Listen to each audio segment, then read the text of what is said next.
Welcome back everyone on RP Academy. So today we are going to see different type of crops that are being grown in India. Cropping system हमने देख लिया था. So now we will go towards different crops. Okay. So here we go. The first one is introduction. So what is introduction? जो आप पहले भी सुन चुके हैं. जो एग्रीकल्चर है वो बैकबोन है इंडिया का. लाइवलीहुड सोर्स है. अराउंड 70% जो पॉपुलेशन है वो डायरेक्टली या इनडायरेक्टली आपके एग्रीकल्चर से जुड़ी हुई है. ये बेसिक नीड भी है. ये बेसिक नीड क्यों है? क्योंकि फूड है for the human beings, animal, सबके लिए. इंडस्ट्रियल आउटपुट इसलिए है क्योंकि आप अपना रॉ मटेरियल यहाँ देते हैं जो एग्रो बेस्ड इंडस्ट्रीज हैं उनको, एंड वो उस रॉ मटेरियल को डिफरेंट प्रोडक्ट्स बाय प्रोडक्ट्स में कन्वर्ट करती हैं जिससे एक इनकम जनरेट होती है. Now will see the next one that would be like the favourable condition. जो इंडिया का आपका जोग्राफिकल कंडीशन है वो बहुत ही यूनिक है. बहुत सारा एडवांटेज देता है हमारी इंडिया को. जैसे कि प्लेन एरियाज हमें मिलते हैं, फर्टाइल सॉइल हमें मिलती है, हमारे ग्रोइंग सीजन्स लंबे होते हैं क्योंकि मैनेजमेंट ऑफ सनलाइट बहुत बेटर है. How geographically India is placed equator and tropic of Capricorn के बीच में. तो यहाँ पे पता चलता है कि इंडिया इस सब इंडिया प्रॉपरली तरीके से वेल बैलेंस्ड है. यहाँ पे प्रॉपर सनलाइट आपको, प्रॉपर विंटर्स, प्रॉपर समर्स दोनों देखने के लिए मिलते हैं. ठीक है. Wide variation in climate condition यहाँ पे आपको देखने को मिलती है. Now now comes the innovation part. Innovation कैसे है? साइंस एंड टेक्नोलॉजी को आप यूज करते हैं that increase the production of the seed या क्रॉप या हाइब्रिड जो भी आपने बनाई है. ठीक है. Now we'll move toward the second page that would be silent features of the Indian agriculture. So silent features कैसे होंगे? सबसिस्टेंट एग्रीकल्चर, ये क्या होता है कि प्राइमरी जो फार्मर है वो अपने खुद के लिए उगा रहा है.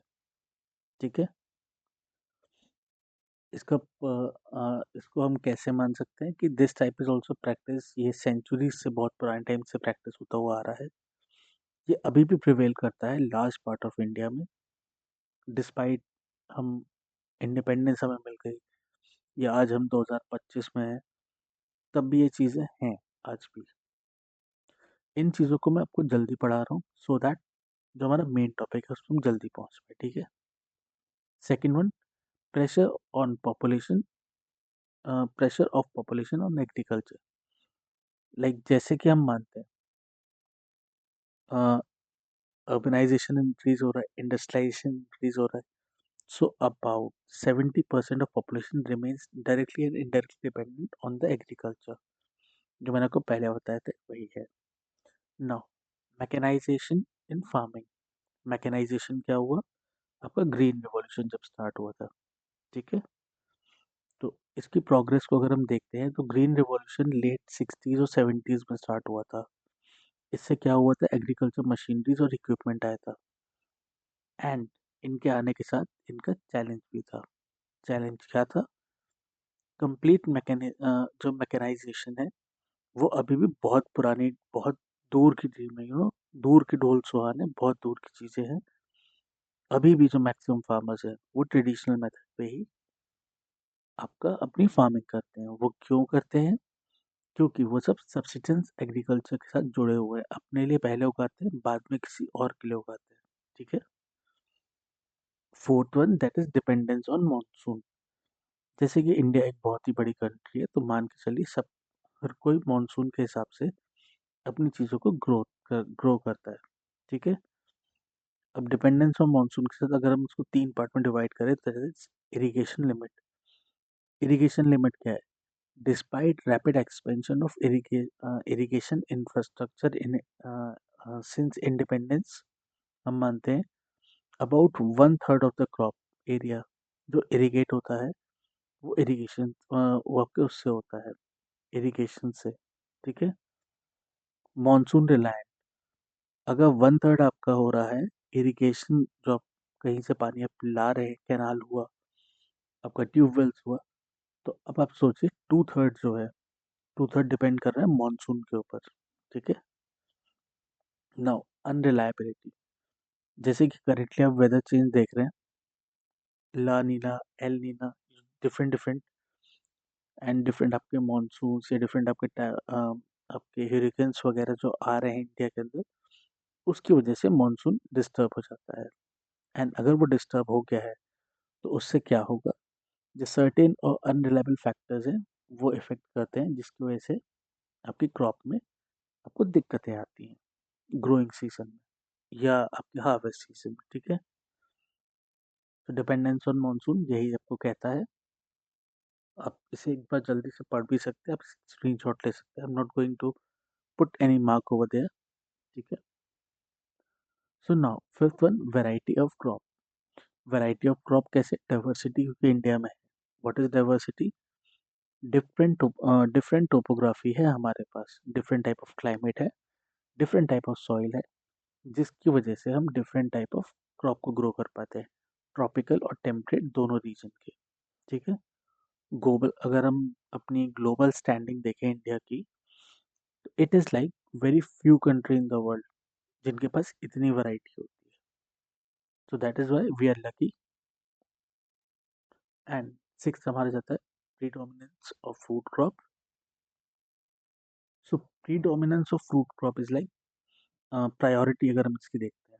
ठीक है। Since the agriculture has to feed a large population, so the production of food crop is the first priority of the farmer। हर जगह पे जहाँ पे भी आप देखेंगे। रीसेंट ट्रेंड क्या कहता है?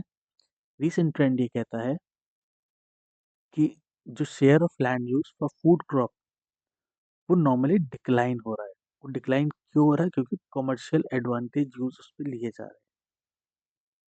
वही चीज़ यहाँ पे लिखी हुई है आपके लिए। ये हल्का सा डिक्लाइन में आपको देखने के लिए मिलता है। Now seventh is the seasonal pattern. Seasonal pattern क्या है? हमारे पास तीन डिस्टिंक्ट सीजन होते हैं, जो होते हैं खरीफ, राबी एंड जैद। तो इसके हिसाब से स्पेसिफिक क्रॉप्स भी होती है। जैसे राइस आपकी खरीफ है, वीट आपका राबी है। तो इस टाइप से ये होते हैं। ठीक है। अब हम चलते हैं आगे। The major crop in India. Major crop in India कौन कौन सी है? Food crop. फूड क्रॉप क्या होती है? वो क्रॉप जो प्राइमरीली आप ग्रो करते हैं for human consumption. Human consumption के लिए आपने क्या क्या करा? राइस, व्हीट, मिलेट, मेज, पल्सेस। ठीक है। Cash crop. कैश क्रॉप क्या होता है? These crops are grown for the sale in the market। ये बिल्कुल ऑपोजिट होते हैं आपके नॉर्मल उससे। अब इसमें क्या क्या होगा? इसमें आपके जैसे शुगर केन है। शुगर केन आप कभी कभार खाते हैं खाली, ऐसा नहीं है कि शुगर केन आप हमेशा रोज चबा रहे हैं कि भाई मुझे चीनी चाहिए तो I am eating sugar cane, या मुझे चीनी चाहिए तो मैं शुगर केन का जूस निकाल के चाय में डाल लूंगा। That is not a thing. Sugar cane हुआ, आपका ऑयल सीड हुआ, ये जाते हैं मशीन आपके इंडस्ट्रीज में, जहाँ पे प्रोसेस होता है, इनके बाय प्रोडक्ट्स आपको मिलते हैं, जैसे कि शुगर हुआ, गुड़ हुआ, ये आपको मिलता है। ठीक है। So that's why these are cash crop. ये इंडस्ट्री में जाती है प्रोसेस होने के लिए। इसी में आपके डिफरेंट एग्जाम्पल में हॉर्टिकल्चर क्रॉप आती है। हॉर्टिकल्चर क्रॉप क्या होती है? Fruits and vegetable, tea, coffee, rubber, cotton, jute, ये कैश क्रॉप में आती है। ठीक है। We have covered this, now we are going to one next, cropping seasons. अब आप क्रॉपिंग सीजन्स के बारे में क्या सोच पाते हैं? तीन सीजन होते हैं हमारे पास, राबी, खरीफ एंड जैद। राबी आपका हुआ विंटर सीजन, खरीफ आपका हुआ मानसून सीजन, जैद आपका हुआ समर सीजन। इसी की तरह मैं इस पर कोई मार्क नहीं लगाऊंगा, आप यहाँ से पढ़ सकते हैं। ठीक है। आपके लिए आसानी होगी, you can take a screenshot. So rabi का सीजन क्या है? राबी अगर विंटर है तो उसका हुआ अक्टूबर से दिसंबर। अगर अक्टूबर से दिसंबर में उसे उगाया गया है तो हार्वेस्ट का सीजन क्या होगा? अप्रैल एंड जुलाई। यहाँ पे लिखा हुआ है sown in October and December while harvested in April and July. Now इसमें कौन कौन सी क्रॉप आती है? ठंड में आपकी उगेगी व्हीट, बार्ली, पीस, ग्राम, मस्टर्ड। ठीक है। स्टेट कौन सी हुई? ठंड कहाँ पे पड़ती है? पंजाब में पड़ती है, हिमाचल प्रदेश में पड़ती है, जम्मू एंड कश्मीर में पड़ती है, उत्तराखंड में पड़ती है, उत्तर प्रदेश में पड़ती है। बाकी जगह पे माइल्ड टेम्परेचर होता है, बाकी जगह पे ठंड नहीं होती। ठीक है। एक्सट्रीम ठंड के रीजन यही है। एंड इसके बाद हम जाते हैं अपने खरीफ पे। खरीफ कौन सा हुआ? आपका मॉनसून सीजन। नाउ ये कब होगा? मॉनसून कब आता है? जून जुलाई में। हम किसके हिसाब से चलेंगे? नॉर्दर्न स्टेट्स के हिसाब से। ठीक है। सो नॉर्दर्न स्टेट के हिसाब से आपका कहते हैं जून जुलाई में ये उगाया गया। तो हार्वेस्ट कब आपकी आएगी? सितंबर एंड अक्टूबर में। ठीक है। इसके अंदर कौन कौन जाएंगे? खरीफ मतलब जब आपके पास मानसून है तो मानसून में क्या होगा? बारिश ज़्यादा होगी। ठीक है। क्या होगा? राइस, मेज, jowar, bajra, tur, moong, urad, cotton, jute, groundnut and soybean. ठीक है। कहाँ कौन सी स्टेट में होगा? राइस ग्रोइंग स्टेट्स कौन कौन सी है? Assam, West Bengal, coastal region of Orissa, Andhra Pradesh, Telangana, Tamil Nadu, Kerala and Maharashtra. ठीक है। ये सारी क्रॉप से आपको याद रखना होगा रीजन। अब हम चलते हैं जैद की तरफ। हमारा सर्दी आ गई, हमारी बारिश आ गई, अब क्या आएगा? आपके पास समर्स आएंगे। ठीक है। तो ये जो सीजन होता है सोन और हार्वेस्ट, ये बहुत छोटा होता है, इसे हम शॉर्ट सीजन मानते हैं। ठीक है। तो मार्च और जुलाई में हम इसको उगाते हैं। एंड आपका इसी सीजन में अ शॉर्ट सीजन बिटवीन राबी और खरीफ के बीच में बहुत छोटा सा सीजन होता है। तो यहीं पे हम दूसरी चीज को वहीं पे उगाते हैं और हार्वेस्ट करते हैं। ठीक है। यहाँ पे क्या क्या आएगा? आपका सीजनल वेजिटेबल आएगा या फोडर क्रॉप। फोडर क्रॉप क्या होती है? जो हम नॉर्मली एनिमल्स के लिए लेते हैं। ठीक है। ये हम कहाँ देखते हैं? हम देखते हैं नदन और नदन वेस्टर्न स्टेट्स में। ठीक है। अब हम चलते हैं हमारी सबसे मेन इम्पोर्टेंट क्रॉप के ऊपर। That would B rice. इससे हम स्टार्ट करते हैं। तो राइस क्या है? लाइक राइस का एक आपको इंट्रोडक्शन देता हूँ and then we will read it out. यहाँ पे कुछ आपके साइंटिफिक नेम्स आएंगे, उनको प्रोनाउंस करने में मुझे भी दिक्कत होती है, वो आपको भी दिक्कत होगी। तो आप इसको देख सकते हैं। ठीक है। थोड़ा सा आपको इसमें गूगल की हेल्प लेनी पड़ेगी, कुछ नेम्स बहुत अजीब होते हैं। ठीक है। So you will have to see by yourself and आपको स्पेलिंग याद करनी होगी। ठीक है। सो अब हम चलते हैं अबाउट राइस। राइस क्या है? Rice is the most important cereal crop in India because daily consumption है, ह्यूज पार्ट ऑफ पॉपुलेशन से खाती है। ठीक है। राइस कौन सी क्रॉप हुई? राइस हुई खरीफ क्रॉप, क्योंकि इसको वार्म टेम्परेचर चाहिए होता है, प्लेंटी ऑफ वाटर चाहिए होता है। Nearly one third of the rice, one third of the Indian cultivation land is under rice. एक तिहाई जो आपकी कल्टीवेटेड लैंड है इंडिया की, उस पर राइस उगाया जाता है। तो इसके हिसाब से अगर हम माने तो ये कहते हैं कि जो राइस है वो फूड प्रोवाइड करता है over 50% of the Indian in the daily day. And India second on the global है after China in production of rice. ठीक है। तो इसी को हम यहाँ पे देखते हैं। Rice the most important food crop, predominantly a kharif और अ समर क्रॉप। ठीक है। मानसून के सीजन में भी उगता है। ठीक है। इसको हम ऐसे लेके चलते हैं। One third of the total cultivated area of the country and provide foods to more than half of the population of India. Maximum population of India is of rice consumers. ज़्यादातर राइस खाया जाता है। Temperature क्या होता है? 22 से 23 degree with high humidity. Rainfall क्या होता है? 150 से 300 सेंटीमीटर। सॉइल कैसा होगा? Deep clay and loamy soil. Top producing state कौन कौन सी होंगी आपकी? वेस्ट बंगाल, पंजाब, उत्तर प्रदेश, अरुणाचल प्रदेश एंड बिहार। ये याद करने वाली चीज़ें आपको याद करनी है। यहाँ पे समझने की चीज़ें नहीं है। एंड मैं एक थोड़ी और कोशिश करूँगा कि इसका एक टेबल टाइप का काइंड ऑफ क्लब बना दूँ, वो मैं इन शॉर्ट में डालूँगा, आप वहाँ से देख लीजिएगा, ठीक है? So, now we are going to see what we were. It is a staple food crop in majority of the Indian people. India is second largest producer after China. Okay, China is on the first and we are on the second. ठीक है, सो मैं आपको वो तो बता ही चुका हूँ। एक आपको जल्दी से एक ओवरव्यू देता हूँ। टेम्परेचर जो उसका होता है 22 से 23 डिग्री का होता है। राइस को वार्म मंथ चाहिए होता है प्रॉपर ग्रो और ग्रेन फॉर्मेशन के लिए। ज़्यादा अगर लो टेम्परेचर हुआ जर्मिनेशन की वजह से, तो उसका ज़्यादा अगर लो टेम्परेचर होता है तो जर्मिनेशन रिड्यूस हो जाता है। एंड ज़्यादा हाई टेम्परेचर हुआ तो फ्लावरिंग पे इफेक्ट पड़ता है, ठीक है। हाई ह्यूमिडिटी, राइस को आपको हाई ह्यूमिडिटी चाहिए होती है, ह्यूमिड एयर चाहिए होती है। उस टाइम पे उसका जर्मिनेशन एंड फ्लावरिंग बहुत अच्छे से होती है। रेनफॉल कितना चाहिए होता है हमें, 150 से 300 सेंटीमीटर चाहिए होता है। क्यों चाहिए होता है? हाई वाटर रिक्वायरमेंट होता है, क्योंकि जो राइस फील्ड होता है बहुत टाइम तक पानी के अंदर सबमर्ज रहता है। दैट इज वाई जो राइस को हम उगाते हैं मानसून रीजन में उगाते हैं, ठीक है। सॉइल कैसी चाहिए होती है? Clay and loamy. Clay and loamy मैंने आपको बताया था। Clay soil holds water for a long time, puddling और ट्रांसप्लांटेशन के लिए अच्छी होती है। लोमी क्यों होती है? लोमी इसलिए चाहिए होती है क्योंकि उससे जो रूट होती है बेटर अंदर तक जा पाती है, प्रॉपर स्पेसिंग होती है एंड इनफ न्यूट्रिएंट रिटेंशन होता है, ठीक है। सो नाउ हम देखते हैं some important points about rice.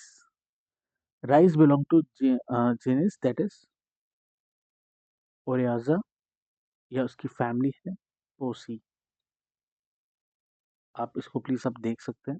Like genus include 24 species इसकी होती हैं। वो हम नीचे देखते हैं। इंडिका जो इंडिजिनस टू इंडिया है। जापानिका जबकि जापान में होती है। एंड जैवनिका जो आपकी होती है, अगर ये आपका अफ्रीकन राइस होता है जहाँ तक है। Let me see this. I hope I'm correct about it.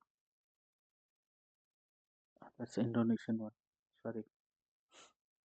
सो हम देखते हैं पहले इंडिका और इंडिजिनस इंडिया और इंडिजिनस टू इंडिया। इसमें आपका आता है it is adapted to sub tropical और tropical reason.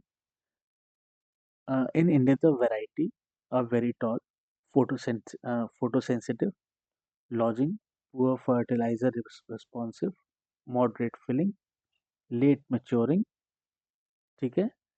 The the morphological difference between the variety is wide and Wanless.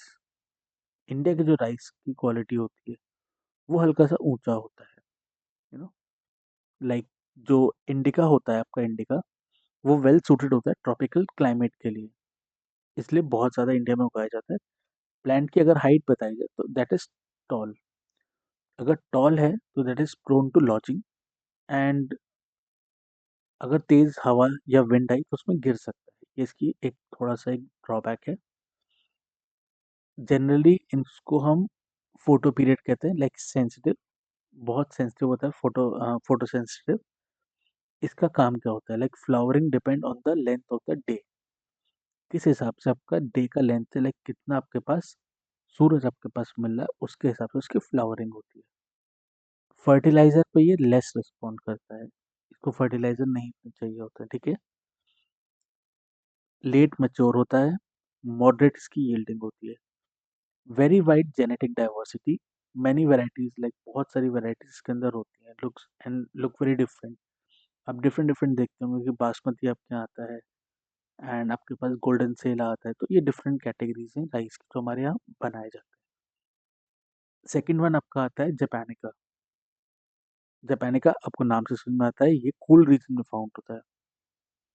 हमारा वाला जो राइस है वो सब ट्रॉपिकल क्लाइमेट के लिए है। इंडिका, जापानिका जो है वो कूल रीजन्स में आता है। कूल रीजन कौन कौन से हुए? जापान, चाइना एंड कोरिया, ठीक है। अब जापानिका से या आप चाइना से याद कर सकते हैं क्योंकि वो कूल रीजन में है। तो ये थोड़े से डॉफ प्लांट होते हैं, मतलब इनकी हाइट उतनी लंबी नहीं होती, छोटे होते हैं। आई मीन बॉडी शेमिंग नहीं करना चाहता, बट आप उसको ऐसे ही याद कर सकते हैं, आप लोग थोड़ा आसान है। लाइक आप चाइना के लोगों को थोड़ा सा कम हाइट में देखते हैं, तो उसी तरीके से आप उनके राइस को भी ले सकते हैं। किसी को ऐसे बोलना नहीं चाहिए, बट आप याद करने के लिए जस्ट फॉर एजुकेशन पर्पस आप इसको देख सकते हैं। ठीक है। सो यहाँ के प्लांट जो होते हैं डॉफ होते हैं। डॉफ होने का फायदा क्या होता है, इनमें लॉजिंग नहीं होती, ये विंड से रेजिस्टेंस हो गए। ठीक है। नाउ हाईली ये के फर्टिलाइजर रिस्पॉन्सिव होते हैं। इनको फर्टिलाइजर चाहिए होते हैं ताकि हाई पोटेंशियल का हो पाए। एंड जैसे कि आप देखते हैं, जापान, चाइना, कोरिया, ये कूल रीजन है, तो इनका क्या होता है, ये फोटो इंसेंसिटिव होते हैं। क्यों होंगे? Can grow in a different day length, इनकी क्योंकि वहाँ पे इतना सूरज नहीं निकलता है। ठीक है। एंड आप क्या देखेंगे, यहाँ पे ज़्यादा वेरिएशन नहीं होती है, प्लांट बिल्कुल यूनिफॉर्म होता है। अगर हम इसको एक मैं इसकी एग्जांपल बताऊं, जो फर्स्ट हमने क्रॉस बनाया था, ये यहाँ पे लिखा हुआ है, hence the cross were made between India and japonica. The first cross was ATD 27, जो हमने 1964 में बनाया था। ठीक है। Now the third one is javanica. Javanica कहाँ का है? ये आपका इंडोनेशिया का है। यहाँ का प्लांट कैसे होते हैं, बहुत टॉल होते हैं, बट जो ग्रेन होते हैं वो इतने ज़्यादा नहीं। लाइक उनका जो यील्ड होती है, यील्ड लोअर होती है। तो जो ग्रेन होते हैं बहुत ही हेयर लाइक स्ट्रक्चर में होते हैं, तो इसलिए बहुत पतले होते हैं। अच्छे मतलब जो उनकी वैरायटी है, वो उनके हिसाब से वाइल्ड फॉर्म ऑफ राइस होंगे। ठीक है। तीन टाइप के जो स्पीसीज थे उनके बारे में था। And now we are going to see, ये एक normal temperature requirement of different stage of rice है। आप इसका एक स्क्रीनशॉट ले सकते हैं। ठीक है। तो इसमें ये है growth state, temperature low, medium and high. Germination के लिए low temperature 10, medium 45, high 20 to 35। So seedling and emergence, seedling जब उसकी सीड में से हल्का सा एक what you call green part जो आपको निकल के आता है, लाइक सीड ग्रो होना शुरू होता है, that is 12 to 13, 35 and 20 to 30। Routing, जब रूट धीमे धीमे डेवलप होनी शुरू होती है, लाइक रूट डेवलप होती है। रूट डेवलप होना कैसे आप कहेंगे, इसी करके छोटा छोटा उसमें से हेयर लाइक स्ट्रक्चर्स निकलते हैं, that is rooting. Rooting is like 16, 35, 20 to 20, 25 to 28। Leaf elongation, जब लीफ बड़ी हो रही होती है। Tillering, that is 9 to 16, 33। Panicle initiation, like धीमे धीमे उसमें से आपको आउटसाइड वो एक विजिबिलिटी शो होती है। नाउ देन एनेस्थीसिंग एंड राइपिंग, कि आपका पूरा राइस होने वाला है, उससे पहले जब वो हल्का सा राइस की ओपनिंग आती है। ठीक है। तो ये उसके टेम्परेचर है, आप एक स्क्रीनशॉट ले सकते हैं। ठीक है। सो नॉर्मली अगर हम जो देखते हैं सीड रेट, सीड रेट क्या होता है, लाइक कितना आपका किलोग्राम आता है पर हेक्टेयर में, आपने जो ग्रो करा है, आपने किस तरीके से ग्रो करने के बाद 75 to 100 kg पर हेक्टेयर होता है। Wet nursery, the seed rate is like 60 kilogram per hectare, is recommended for short duration, 40 kilogram per hectare is for medium duration, 30 kilogram per hectare is for long duration variety। Different varieties के हिसाब से ये सब चीज़ change होती है। So these things are always dependent कि आप क्या उगाने वाले हैं। ठीक है। जनरली अगर जो हम मान के चलते हैं कि नॉर्मल ब्रॉडकास्टिंग ट्रांसप्लांटेशन से जो आप सीड रेट लेकर आते हैं, वो ये होता है 75 to 100। ठीक है। इसका रीज़न क्या होता है, नॉर्मली ये होता है, जो लॉन्गर ड्यूरेशन वैरायटी होती है वो ज़्यादा टिलर्स प्रोड्यूस करती है, सो उसकी वजह से जो लॉन्गर ड्यूरेशन है उनको कम सीड की ज़रूरत होती है। So that is why you are seeing जो लॉन्गर ड्यूरेशन है उसमें 30 यूज़ हो रहे हैं, एंड जो शॉर्टर ड्यूरेशन है उसमें 60 यूज होता है। ठीक है, ये सीड रेट है, ये आपको डिफरेंस आपको आता है। ठीक है, now we are going to super rice. Super rice क्या है? ये न्यू टाइप ऑफ प्लांट है, इसे एनपीटी कहते हैं। ठीक है, सो अगर मैं आपको पर्पस इसका बताता हूँ, इसका पर्पस क्या है। Like to create rice plant that gives very high yield by increasing the harvest index, like proportion of grain to the weight of the plant. इसे हार्वेस्टिंग इंडेक्स कहा जाता है, या इंक्रीजिंग बायोमास। तो आप यहाँ पे इसी चीज को देखते हैं। This plant, it is a plant type raise the harvest index around 0.6. Harvest index इसने 0.6 इंक्रीज करा है, and the biomass 22 tons per hectare. इन दोनों चीजों को इंक्रीज करा, यही इसका पर्पस है।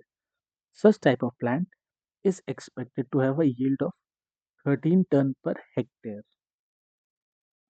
13 टन पर हेक्टेयर का इसका आउटकम है, इतनी है यील्ड देगा। तो इसके फीचर्स क्या होंगे? इसके फीचर्स मैं आपको देता हूँ। बहुत कम टिलर का इस्तेमाल करना होगा, लाइक 3 to 4 डायरेक्ट सीडेड होते हैं, या 8 से 10 ट्रांसप्लांटेड होते हैं। ठीक है, सारे जो टिलर्स हैं शुड प्रोड्यूस पिनाकल्स। पिनाकल क्या होते हैं? Grain head.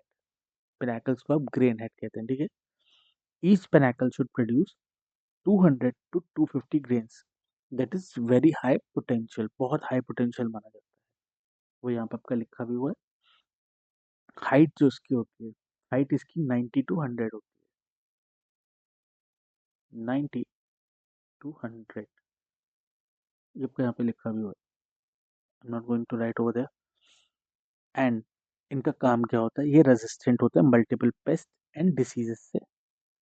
इनका काम क्या होता है? ग्रेन जो होता है, इनकी मार्केट क्वालिटी अच्छी होती है, that means you are getting more income. ठीक है, इसी को हम जल्दी से पढ़ते हैं। To achieve these objective, new plant should have lower tillering capacity. जो मैंने आपको बताया था, 3 से 4 टिलर चाहिए हमें। अगर 3 से 4 टिलर चाहिए अगर डायरेक्ट सीडेड है, 8 से 10 हमें चाहिए अगर ट्रांसप्लांटेड है। ठीक है, ये दोनों में खाते हैं, वो है डिफरेंस है।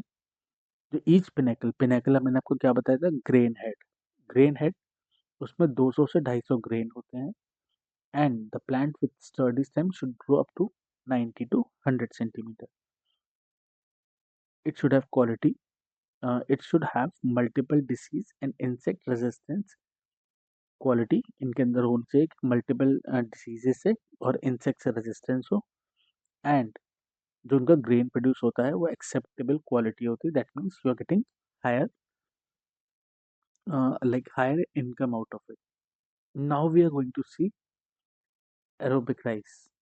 एरोबिक राइस क्या है? आप नाम से समझ सकते हैं, ये वो राइस है जिसे वाटर सेविंग इनोवेशन कहा जाता है। तो ये क्या हुआ? ये वो राइस है जो, जैसे नॉर्मली जो राइस होता है वो ढेर सारा पानी लेता है, लेकिन कई सारे ऐसे रीजन हैं जहाँ पे पानी नहीं होता है, लेकिन वहाँ पे भी राइस खाना होता है। तो ये उन जगहों के लिए बनाया गया है। जैसे कि हम देखते हैं नॉर्थ इंडिया में बहुत सारी जगह वाटर की शॉर्टेज है, वहाँ पे भी एरोबिक राइस का इस्तेमाल किया जाता है। एरोबिक राइस का काम क्या होता है? ये ग्रोइंग राइस होता है विदाउट कंटिन्यूस फ्लडिंग। इनको प्रॉपर फ्लडिंग की बार बार जरूरत नहीं होती है। अगर फील्ड मॉइस्ट है तो वो वहाँ पे भी उग जाएगा, सबमर्ज की जरूरत नहीं है।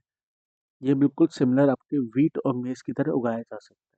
ठीक है, कहाँ पे ये प्रैक्टिस होता है? ये ब्राज़ील में सबसे ज़्यादा कमर्शियल प्रैक्टिस होता है। ब्राज़ील क्यों?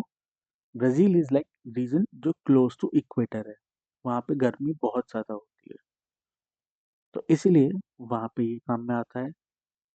नदर्न आपका चाइना, वहाँ पे काम आता है। इंडिया में स्पेशली पंजाब, हरियाणा, उत्तर प्रदेश, जहाँ पे फरो इरिगेशन या रेज बेड करके आपकी बनाई जाती है, वहाँ पे काम आता है। ठीक है, तो इसका एडवांटेज भी हुआ। एडवांटेज क्या हुआ?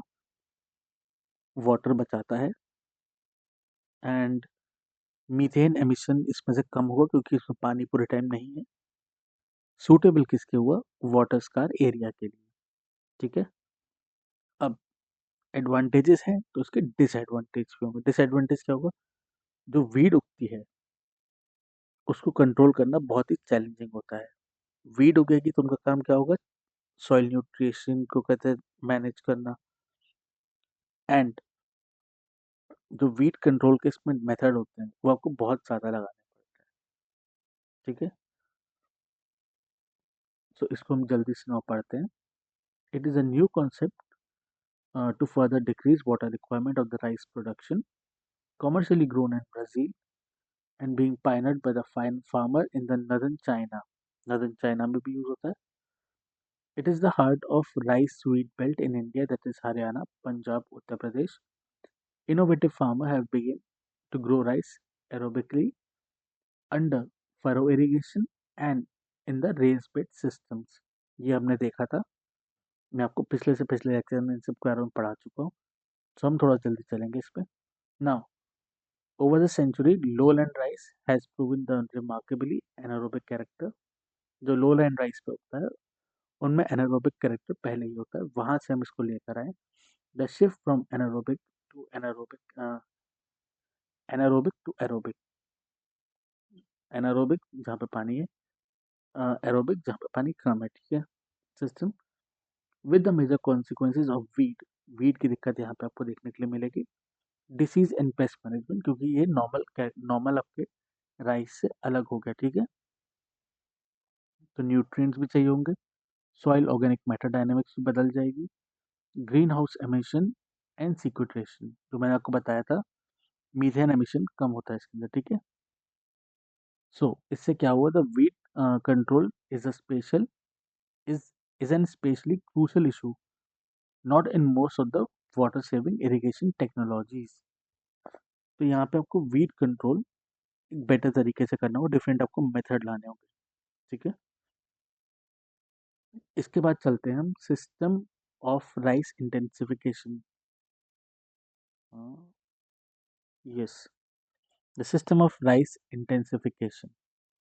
तो ये क्या होता है? एसआरआई क्या है? एसआरआई होता है इंक्रीज करना productivity by improving the root health, soil aeration and plant spacing. ठीक है. ये कोई न्यू वैरायटी नहीं, it is the method of cultivation. इनको डेवलप किसने करा था? Henri du Henri de Laulanie, इन्होंने करा था. नाम आप थोड़ा सा ऊपर नीचे कर सकते हैं. ठीक है. ऊपर नीचे में तो आप देख सकते हैं. ये मेडागास्कर के थे 1980s में. एंड इन्होंने उसके बाद करने के बाद Asian countries, India and Sri Lanka में इस चीज़ को पूरे में फैलाया था. ठीक है. तो इसकी डिफरेंट प्रैक्टिसेस होती हैं. इसकी प्रैक्टिसेस हमने यहाँ आगे डिस्कस करी. ठीक है. सो जल्दी से हम इसे पढ़ लेते हैं. S R I involves the use of certain management practices which together provide better growing condition for rice plant, particularly the root zone, that than those of the plant which grow under traditional practices. मैंने आपको बताया था क्या काम इनका होता है. Root health, soil aeration, plantation space पे काम करते हैं. SRI was developed in Madagascar in early 1980s. The father Henry de Luante, the Jesus Prize, in 1990. Association Tiffy Sahana ATS was formed by the Malagasy NGO to promote SRI. ये आप देख सकते हैं. So, since it has been tested in China, India, Indonesia, Philippines, Sri Lanka and Bangladesh with the positive result. Asian countries के ऊपर इसका test हुआ था जिसमें आपकी इंडिया, श्रीलंका मेन थे. ठीक है. चाइना भी इसमें आया था. Most rice farmer plant fairly mature seedling जो 20 से 30 दिन ओल्ड होते हैं in the clumply and fairly close together standing water maintained in the field. For such for as such much season to grow as possible. कहाँ पे होते हैं ये? पैडी फील्ड की कैरेक्टरिस्टिक है। आप क्योंकि सीपलिंग्स जो सीडलिंग्स होते हैं आप उन्हें प्लांट करते हैं, ठीक है। Now this practice seems to reduce the risk of crop failure, seems logical, then more mature plant should survive better than the planting in the clumps will assure।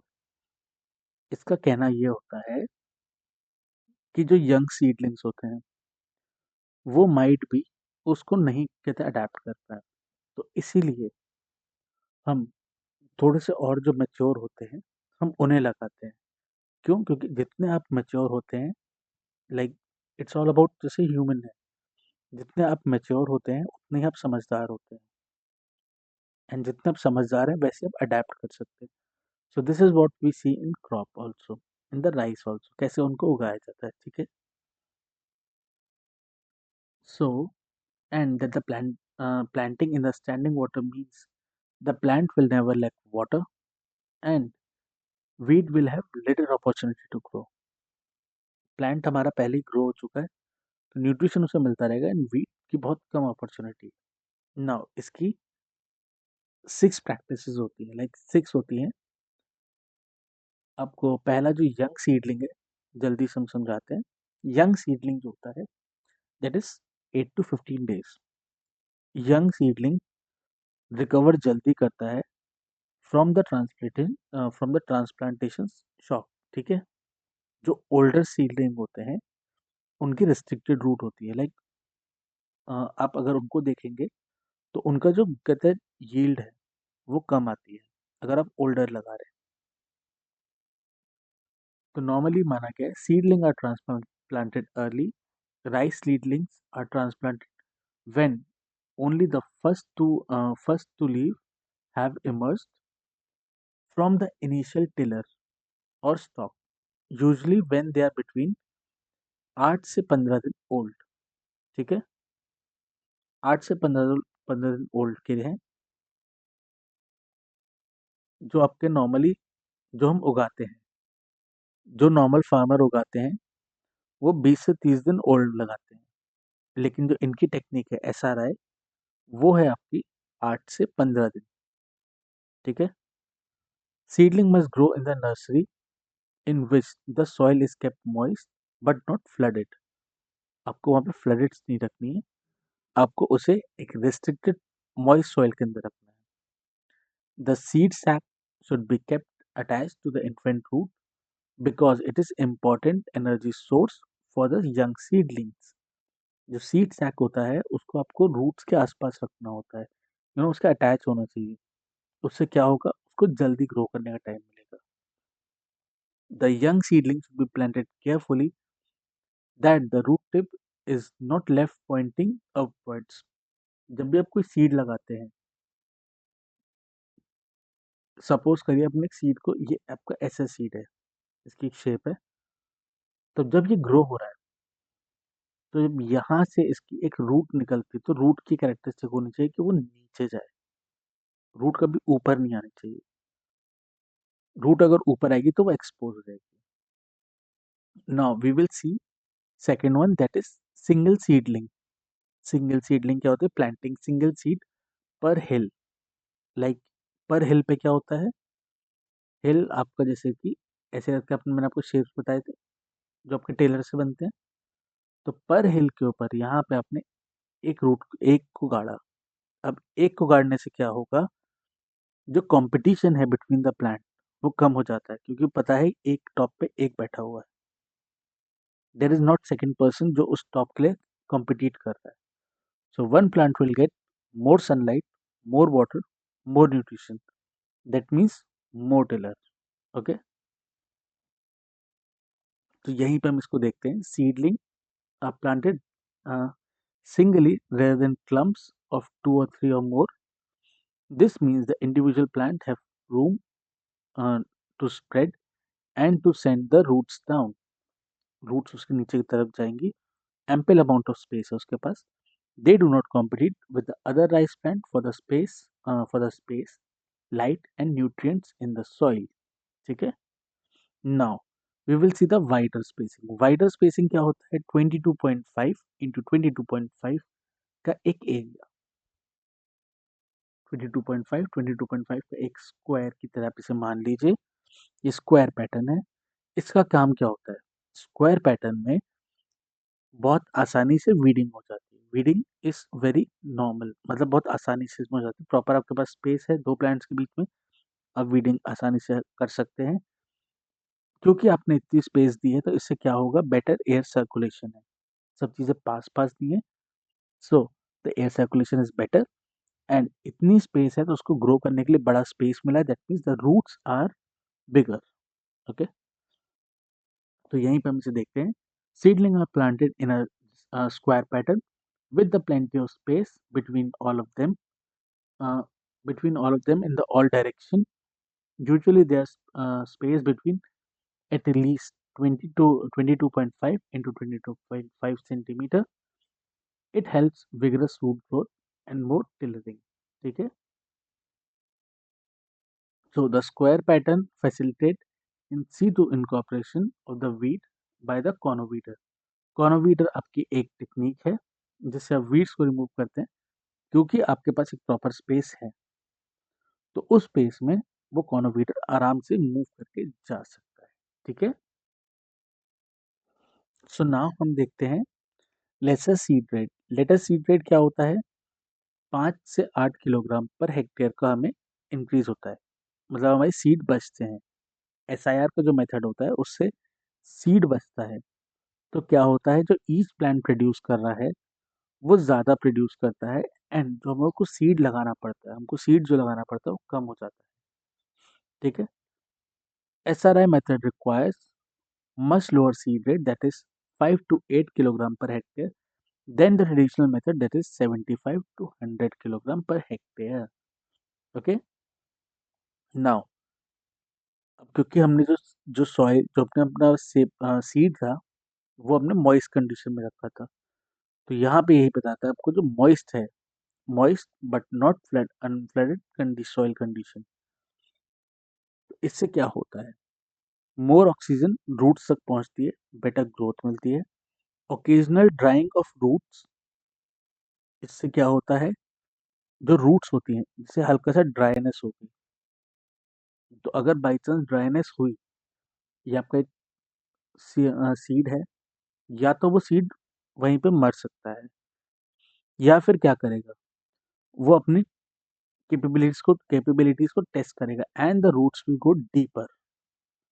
वो नीचे ढूंढने जाएगा कि क्या पता मुझे मॉइस्चर नीचे मिल जाए। तो ओकेजनल ड्राइंग से क्या होता है, जो रूट्स होती हैं वो डीपर जाती हैं। Flooding is done only once. Flooding कब करी जाती है? या तो फ्लावरिंग के टाइम पे करी जाती है, या ग्रेन फिलिंग के टाइम पे। ग्रेन फिलिंग जब मतलब कि आपकी जो लीफ है उसके अंदर ग्रेन जब फिल हो रहा होता है, at that time that is also 1 to 3 centimeter of water, that's it. Okay, so rice have traditionally B grown in water under submerge condition. हमेशा हमेशा हमने वाटर के अंदर सबमर्ज करके उगाए, लेकिन जो एसआरआई मेथड है उसने क्या बताया कि सॉइल को हमें मॉइस्ट रखना है, फ्लड नहीं करना है during the vegetative period, ensuring that the more oxygen is available in the soil for the roots. ठीक है? Occasionally the soil should be allowed to dry to point of cracking except in saline soil. saline soil में हमको ये चीज़ नहीं करनी है। Occasional drawing हम क्यों करते हैं वो मैंने आपको बताया था, वो यहाँ पे नेक्स्ट पॉइंट में लिखा हुआ है। This will allow oxygen to enter in the soil. Oxygen आपको ज़्यादा मिलेगी जो मैंने आपको बताया था, and also induce the roots to grow and search the water. पानी में ढूंढने कहाँ जाएंगी? They will go deeper. Okay, in SRI method unflooded condition should only be maintain during vegetative period. Vegetative period में आपको अनफ्लडेड कंडीशन रखनी है, and जब आपकी फ्लावरिंग टू हार्वेस्ट में जो आता है उसमें 1 से 3 सेंटीमीटर आपको पानी रखना होगा। वो क्यों रखना होगा? क्योंकि उस टाइम पे ग्रेन फिलिंग चल रही है। ठीक है? हमने ऊपर देखा था कॉनोवीटर के बारे में। कॉनोवीटर क्या था? कॉनोवीटर क्या काम होता है? It removes the weed and also mix them into the soil. कॉर्नोवीटर ने जो आपका वीड था उसको निकाला एंड उसी को सॉइल में मिक्स कर दिया। सॉइल में मिक्स कर दिया, उससे क्या हुआ? उससे ये हुआ कि सॉइल का स्ट्रक्चर बेटर हुआ, माइक्रोबियल एक्टिविटीज बढ़ गई, उससे CO2 आपका ऐड हो गया रूट जोन के पास और न्यूट्रिएंट अवेलेबिलिटी बढ़ गई। वीड को ही आपने अंदर डाल के उसको यूज कर दिया, ठीक है। So weeding can be done with a conoweeder. Cost of conoweeder would be around 100 to 150 depending upon the type and the material used. The first weeding should be done at 14 day and this should be considered up to 40 days at the interval of 7 to 10 days of interval.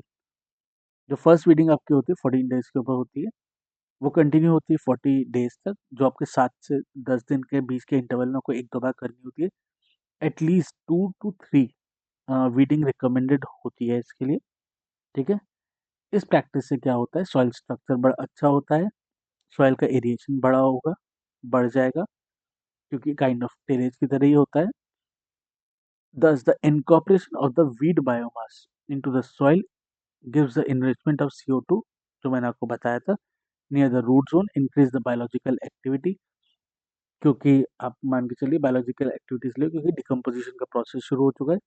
Increase the soil microbes, microbes का काम ये होता है आपका soil degradation करना, like compost का degradation करना, micro population under the activity, the better nutrient availability for the soil and Uptake for the plant. If conoweeder is not available, then rotatory weeder would be used.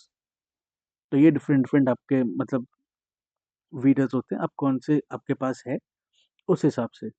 Now the rice based cropping in India. Rice based cropping क्या होती है? Normally ये होती है hills या Renfield lands पे। इसका काम क्या होता है? इसका काम होता है सॉरी, राइस बेस्ड क्रॉपिंग में आपको बताने जा रहा था, ये मैं नॉर्मली बताने जा रहा था, बट ये हम बता रहे हैं आपके रेनफील्ड एरिया, जो आपके नॉर्थ ईस्ट का रीजन है उसके हिसाब से, ठीक है। उसमें क्या होता है, जो हिल रीजन होता है, जो रेनफील्ड एरिया होता है, वहाँ पे क्रॉप एरिया को रिड्यूस करने, वहाँ पे क्रॉप एरिया में रिड्यूस हो जाए, क्रॉप हमारी खराब ना हो, इसके लिए हम करते हैं, ठीक है। तो इसमें हम क्या क्या करते हैं, राइस और पिजन पी को करते हैं, राइस और ग्रीन ग्राम को करते हैं। ग्रीन ग्राम आपकी मूंग की दाल, जो 3:1 या 4:1 के रेशियो में उगाई जाएगी। राइस या ब्लैक ग्राम आपका उड़द बीन, ठीक है। ये राइस बेस्ड क्रॉपिंग सिस्टम है। इंटरक्रॉपिंग आप करते हैं, इंटरक्रॉपिंग क्यों करते हैं आपको पता है, नाइट्रोजन फिक्सेशन के लिए। तो दिस इज वाई राइस आपका नॉर्मल प्लांट हो गया, pigeon pea, green gram, black gram, ये आपका लेग्यूम्स में जाते हैं, ठीक है। Now we are going towards important varieties. Important varieties कौन कौन सी थी? TN1, IR8, IR8 मैंने आपको बताया था। IR8 को हम द फर्स्ट मिरेकल राइस भी बोलते हैं, ठीक है। TMK6, PHR10, ये डिफरेंट वेराइटीज हैं। इन वेराइटीज को अगर हम बताते हैं तो जिनकी एवरेज यील्ड है वो 18 से 20 क्विंटल पर हेक्टेयर है, लेकिन ऐसा नहीं कि सबकी है, it varies with the variety and the management. आपके पास ये भी हो सकता है कि बहुत हाई सुपीरियर क्वालिटी का हो, बट आपको उगाना प्रॉपर तरीके से ना आता हो एंड वो उतनी यील्ड ना आते, ओके। तो इसके बाद हम चलते हैं डिफरेंट प्रोसेसिंग मेथड। राइस की प्रोसेसिंग क्या होती है? तो सबसे पहले आती है आपकी हुलिंग। हुलिंग परसेंटेज दैट इज 70 to 75। तो ये क्या होता है, आउट ऑफ टोटल राइस जो आप हार्वेस्ट करते हैं, यू नो, उसका 70 से 75% अनयूजेबल बन जाता है after removing husk, is like usable बनता है after removing husk and brand. Husk और ब्रांड जो होते हैं वो उसमें मिले होते हैं, ठीक है। तो राइस ह्यूलिंग हम उसे कहते हैं, 70 to 75% तब बनता है। इसके बाद आपका आता है पार बॉइलिंग। पार बॉइलिंग आपका क्या हुआ, इस प्रोसेस को अगर मैं इनको इन शॉर्ट समझाऊं, तो इन शॉर्ट में आपको ये बताता हूँ कि प्रोसेस है आपका soaking, steaming, drying and milling, ठीक है। तो एक बार हम जल्दी से इसे पढ़ लेते हैं, फिर मैं आपको समझाता हूँ, तो आपको थोड़ा बेटर होगा, ठीक है।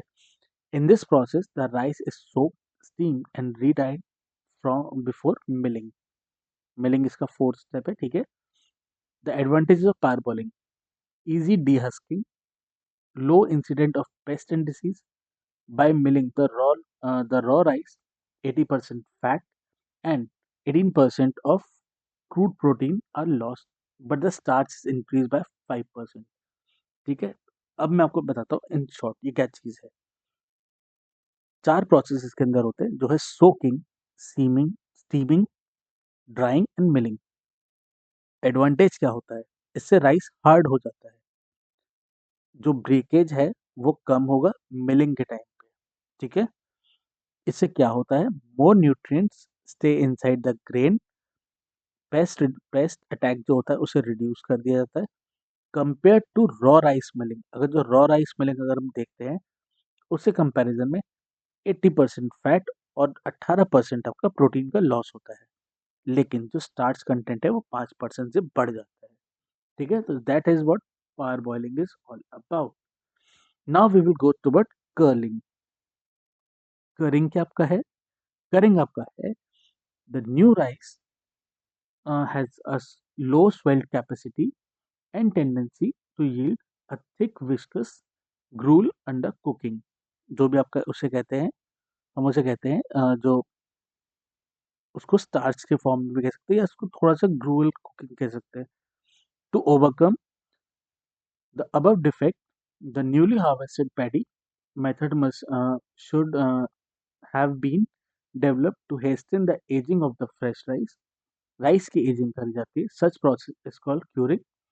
Steaming for at least 20 to 25 minutes is sufficient to bring satisfactory curing effect। Now, इससे नॉर्मली क्या होता है, जो फ्रेश राइस आपका होता है, फ्रेश राइस आपका हमेशा जैसे पहले फसल का चावल जो हमारे घरों में आता है, वो बहुत थिक होता है, वो मोटा होता है, स्टिकी होता है। आप उसे बनाने जाएंगे तो उसकी खीर बनती है, यू नो। वो प्रोसेस आपका खीर बनने में होता है। आपका पहला चावल, पहले फसल होती है, उसका चावल खीर में बनता है।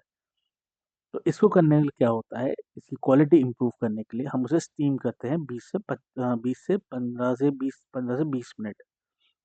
इससे क्या होता है, जो उसकी नेचुरल एजिंग होती है वो 6 से 12 मंथ तक की हो जाती है, ठीक है। ये डिफरेंट डिफरेंट टेक्निक्स हैं, ठीक है। अब हम चलते हैं मिलिंग की तरफ। मिलिंग क्या होता है, हमने पहले में देखा था मिलिंग में आपका लॉस होता है, मिलिंग में ये होता है। Now we are going to a milling. Rice milling involves removal of husk and bran through the rough rice and to produce polished rice. इसका काम क्या है, जो आउटर हस्क होता है, मतलब कि जो राइस जिसमें आपका राइस आपका एक ऐसे करके प्लांट के अंदर बंद है, आउटर हस्क, बार्न जो ऐसे नीचे करके उसके साथ की चीजें हैं, इन सब चीजों को रिमूव करा जाता है ताकि आपको सिर्फ राइस मिले, इम्प्योरिटीज साथ में ना मिले, ठीक है। नाउ, तो उससे क्या आपको होता है, जो पॉलिश्ड वाइट राइस है वो आपको मिलेगा। एंड ये डिपेंड करता है आपका सीजन के ऊपर और हार्वेस्ट टाइम के ऊपर, ठीक है। Time of the harvest and season में affect the milling yield of the rice. ये है आपका फोर्थ स्टेप, आपका होता है पॉलिशिंग। पॉलिशिंग क्या होता है, बिल्कुल जो पतला फाइन बार है उसको हटा दिया जाता है, या फिर इसे हम वाइटनिंग भी कह सकते हैं, जो 2 से 3 बार करा जाता है। 2 से 3 बार पॉलिशिंग में आपके पास से जितने भी फाइन बार है, क्योंकि फाइन बार खाने में अच्छा नहीं लगेगा तो आपको हटाना पड़ता है, आपने उसे हटाया, ये 2 से 3 बार का प्रोसेस है, यहाँ पे पूरा हो जाता है, ठीक है। अब हम चलते हैं हमारे नेक्स्ट क्रॉप की तरफ, या उससे पहले ये मैप है। तो ये मैप है, जहाँ पे आपको डार्क ग्रीन दिखता है, दैट इज मेजर एरिया जहाँ पे आप राइस को ग्रो करते हैं, ठीक है। आपको दिख रहा है कोस्टल रीजन्स, आपका वेस्ट बंगाल, आपका असम का रीजन जहाँ ज़्यादा पानी है, and the other areas are ये आपके अंदर के एरियाज, ये आपके गुजरात तक एक्सटेंड करते हैं फ्रॉम द महाराष्ट्र। ये यहाँ पे आपके यूपी, हरियाणा, दिल्ली एंड आपके पंजाब के कवरिंग तक जाते हैं। तो ये है map about the rice production of India. इसको आप एक स्क्रीनशॉट ले सकते हैं, not putting a mark over there. जो डार्क ग्रीन है वो मेजर एरियाज हैं, जो लाइट ग्रीन है वो अदर एरियाज है। एरियाज मैं आपको बता चुका हूँ पहले ही, ठीक है। So now we will go towards our next crop that is wheat. तो वीट क्या है? Wheat is the second most important. जैसे अगर पहला अगर राइस था, तो that means second would be wheat. Wheat is the most important crop, food crop in India after rice. Wheat था, तो ये आपका उगेगा राबी सीजन में। Rabi is like winter season. Sowing कब इसकी होती है? October and November, beginning of the winter. Harvest time इसका होता है March two April, that is beginning of the summer. ये स्टेपल फूड है आपका नदर्न इंडिया का, नदर्न वेस्टर्न इंडिया का, जो पंजाब, हरियाणा, यूपी, राजस्थान है। क्योंकि यहाँ पे चावल इतना ज़्यादा नहीं खाया जाता है, यहाँ पे आपको दिखेगा रोटी खाना ज़्यादा है, ठीक है। सो इंडिया यहाँ पे भी सेकंड है। India second largest producer of wheat after China. Climate requirements इसकी क्या क्या चाहिए होती हैं? पहले मैं आपको यहाँ तक का बताता हूँ, यहाँ तक का हम जल्दी से पढ़ लेते हैं, ठीक है। Wheat is the second most important crop of India after rice. It is a rabi season of winter crop. Harvest कब होती है ये आपका? इन द मंथ ऑफ आपका आपका मंथ ऑफ आपका सोइंग जो उसका होता है वो अक्टूबर से नवंबर होता है।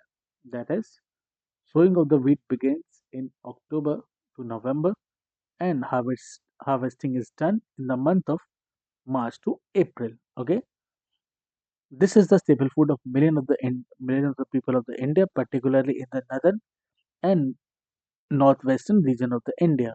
Unlike rice, wheat is also grown mostly in the rabi or the winter crop. Rice आपका समर्स के लिए था, तो ये आपका विंटर्स के लिए, ठीक है। नाउ द क्लाइमेट रिक्वायरमेंट क्या चाहिए होता है जब ये सो हो रहा होता है? सोइंग का सीजन या जर्मिनेशन सीजन, तो उस टाइम पे हमें चाहिए होता है 10 से 15 डिग्री का temperature. Sowing temperature that is 10 to 15 degree temperature. जब ये राइपिन हो रहा होता है या हार्वेस्ट का टाइम होता है, उस टाइम पे हमें चाहिए होता है 21 से लेकर 26 का टेम्परेचर, ठीक है। इसकी खासियत, जब ये हार्वेस्ट हो रहा हो उस टाइम, जब ये सो हो रहा होगा तो उसे कूल विंटर चाहिए।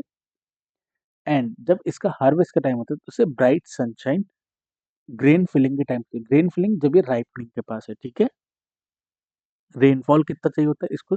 75 से 100 सेंटीमीटर का। So the rainfall is between 75 to 100 centimetre. Okay, too much rainfall at the ripening stage, इससे क्या होगा? रिड्यूस हो जाएगी क्वांटिटी। ये आप ये लिख सकते हैं, कहीं पे आप याद कर सकते हैं, ठीक है। सॉइल टाइप कैसा होना चाहिए? क्योंकि नदर्न रीजन में होगा, तो नदर्न रीजन कैसे होते हैं आपके? Well drain, fertile loamy and clay soil. आपको क्ले लोमी सॉइल मिलेगी यहाँ पे, ठीक है। तो वही आप यहाँ पे देखते हैं, well drain, fertile loamy, clay soil, जो गंगा सतलज प्लेन है, या ब्लैक सॉइल आपका डेक्कन का वो आपके बनाते हैं। तो अब नॉर्मली देखते हैं हम कि मेजर व्हीट प्रोड्यूसिंग स्टेट हमारे कौन कौन से हैं। जैसे कि आपको पता है, नदर्न एंड नदर्न वेस्ट में कौन से आएंगे आपके? उत्तर प्रदेश, पंजाब, मध्य प्रदेश, हरियाणा एंड राजस्थान, ठीक है। आपका वही है, सेकंड लार्जेस्ट प्रोड्यूसर है अबाउट आफ्टर चाइना। एंड सबसे पहला अगर हमारे खाया जाता है आपका rice, so this is the second most important cereal crop and the main food crop in the northern western India, ठीक है। अब हम चलते हैं अबाउट डिफरेंट हमारे व्हीट रोटेशंस। ये जो आपका है, ये आपका रोटेशन साइकिल है। रोटेशन साइकिल कौन सी होती है कि क्या क्या हम रोटेशन साइकिल को फॉलो करते हैं? लाइक अगर हमने व्हीट उगाया तो व्हीट के बाद हमने क्या उगाया, ठीक है, नाइट्रोजन फिक्सेशन के लिए। तो मैं आपको इसको जल्दी से बता देता हूँ। राइस या व्हीट ये उगाया जाता है, राइस, व्हीट या समर मूंग उगाई जाती है, कॉटन और व्हीट उगाया जाता है, मीज मेज या व्हीट उगाया जाता है। मेज या राइस का एक ऑप्शन होता है, एक पोटैटो होता है और एक व्हीट होता है। मूंग या अरहर एक साथ उगाई जाती है, उसके बाद व्हीट उगाया जाता है। ग्राउंडनट उगाया जाता है या व्हीट उगाया जाता है। ग्रीन मैन्योर उगाए जाते हैं, राइस उगाया जाता है, उसके बाद व्हीट उगाया जाता है। राइस पी, व्हीट, ये 3 होते हैं। सोयाबीन एंड व्हीट, ये एक होते हैं। समर ग्राउंडनट, पोटैटो, तोरई या मटर साथ में उगाए जाते हैं, उसके बाद व्हीट उगाया जाता है। या फिर मेज़ आप उगाते हैं अगस्त में, उसके बाद आप व्हीट उगाते हैं, फिर आप बाजरा फॉडर उगाते हैं। ठीक है? तो ये है आपके डिफरेंट डिफरेंट क्रॉप रोटेशंस। इसमें से आप 2-3 याद कर लेंगे, बहुत काफ़ी है। राइस व्हीट याद कर लीजिए आप, राइस व्हीट समर मूंग याद कर लीजिए, कॉटन व्हीट याद कर लीजिए, मेज़ व्हीट याद कर लीजिए। इनसे आपके सारे बन जाएँगे। एंड आपको अगर बीच में कहीं आलू लगाना है, आपको आलू के बारे में सोचना है, तो आप राइस, पोटैटो और व्हीट ये याद कर सकते हैं। ठीक है? सबसे बेस्ट चीज़ है। Now the improve varieties. जो इम्प्रूव वैराइटीज़ कौन-कौन सी हैं? अगर टाइमली सोन इरिगेटेड कंडीशन है, तो हम मान के चलते हैं। ठीक है? तो सबसे पहले हमारे पास आता है उन्नत पीबीडब्ल्यू 343 2017। अब ये क्या है? ये इम्प्रूव वर्जन हो गया आपका पीडब्ल्यू बी 434 की। इसकी जो हाइट होती है वो 100 सेंटीमीटर होती है। ये रेजिस्टेंट होता है ब्राउन रस्ट के लिए, और इसमें जो येलो रस्ट है वो आपको थोड़ी बहुत नज़र आ जाती है। इसकी मैच्योरिटी कितने में होती है? 155 दिन में होती है। इसकी यील्ड कितनी है? 23.2 क्विंटल पर हेक्टेयर। ठीक है? इसको आप थोड़ा-थोड़ा पॉइंट्स में याद करेंगे तो आपको ज़्यादा बेटर याद होगा। अगर आप इसको ऐसे पूरा वैसे देखेंगे तो ये डिफ़िकल्ट है। ठीक है? उन्नत आपकी कौन-सा हुआ? उन्नत आपका उन्नत पीडब्ल्यूडी 343 आपका इम्प्रूव वर्ज़न है पीबीडब्ल्यू 343 का।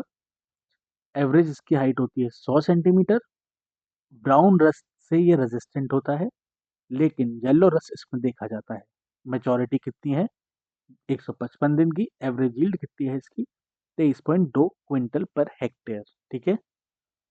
इसके बाद आपका आता है उन्नत 343 के बाद उन्नत आपका 505 2017। अब 505 2017 किसका हुआ? जो नॉर्मल आपका पीबीडब्ल्यू 550 था, उससे ज़्यादा हुआ। ठीक है? तो ये इम्प्रूव वर्जन हुआ 550 का। इसकी हाइट कितनी है? इसकी हाइट है 86 सेंटीमीटर। एंड ये रेजिस्टेंट है येलो के एंड ब्राउन दोनों के। ठीक है?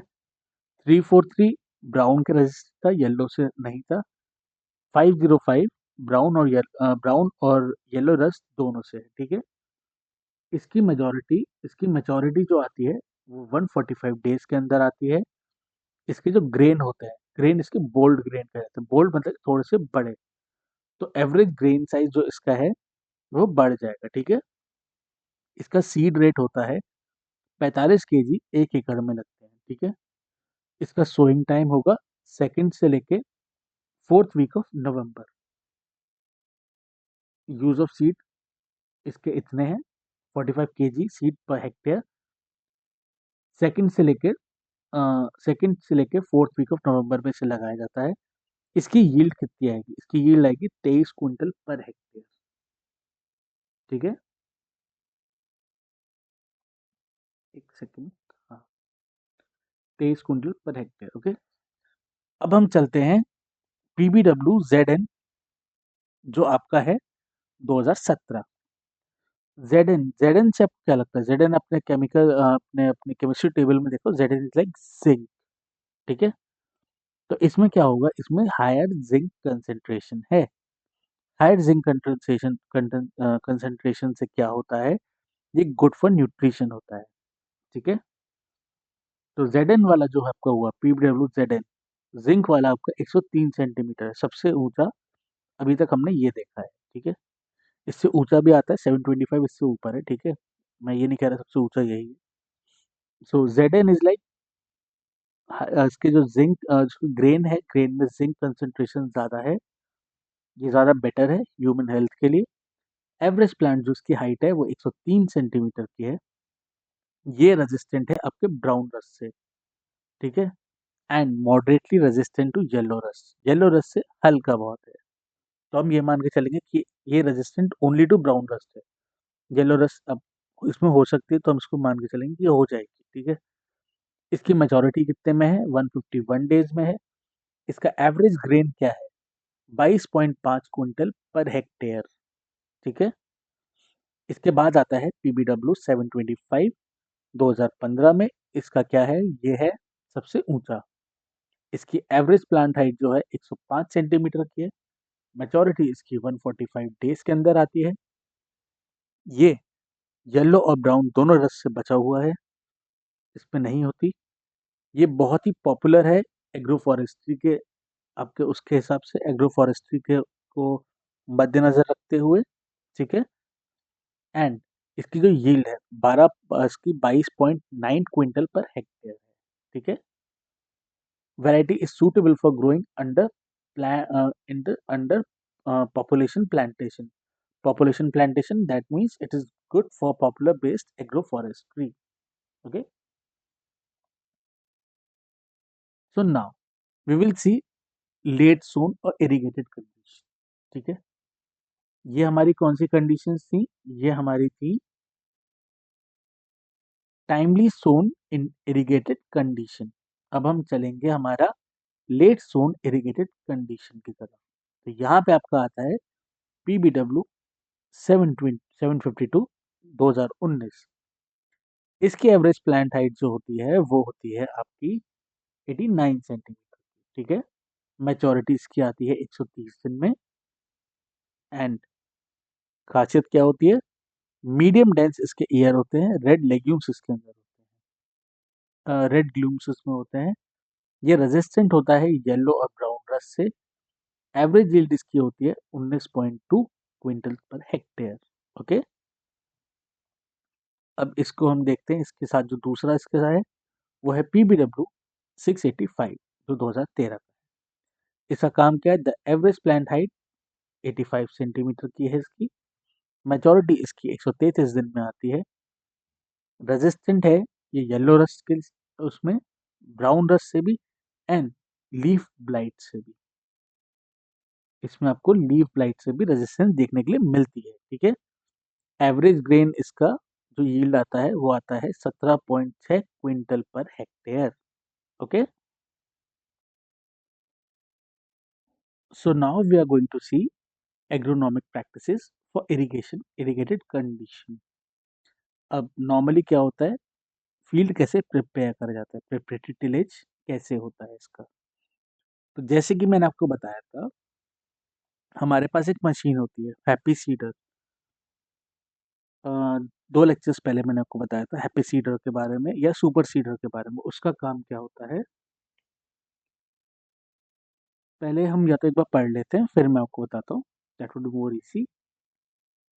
सो field preparation preparatory tillage for normal for normal sowing of wheat after paddy in the another kharif region is to prepare the field as under।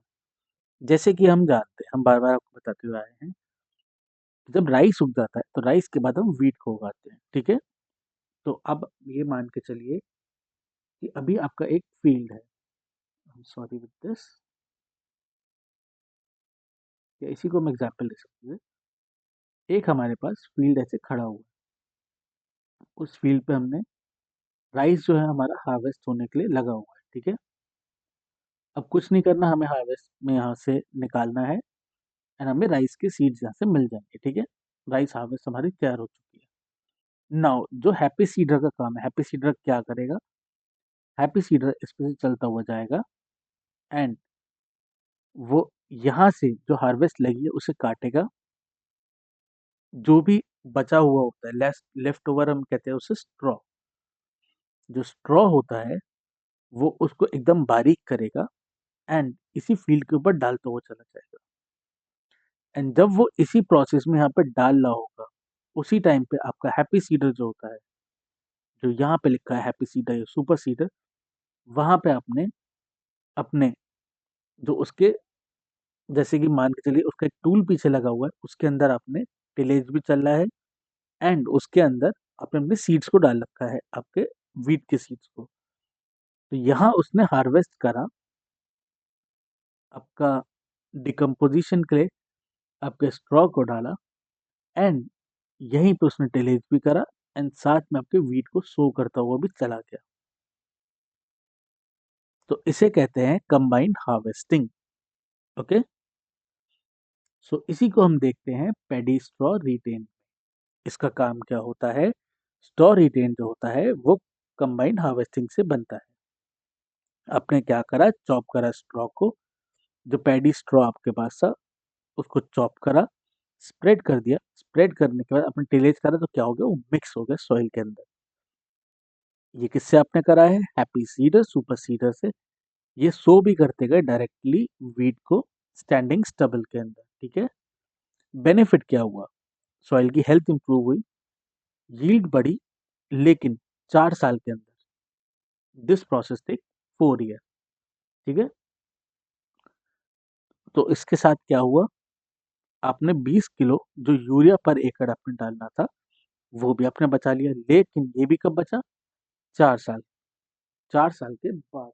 ठीक है, so the left over straw can also be chopped by using paddy straw chopper cum spreader into the small pieces, and the chopped straw then is then mixed by the soil into the soil by tillage. ये काम आप different different machine के साथ भी कर सकते हैं, like आपके पास 3 मशीन हैं उनसे भी कर सकते हैं।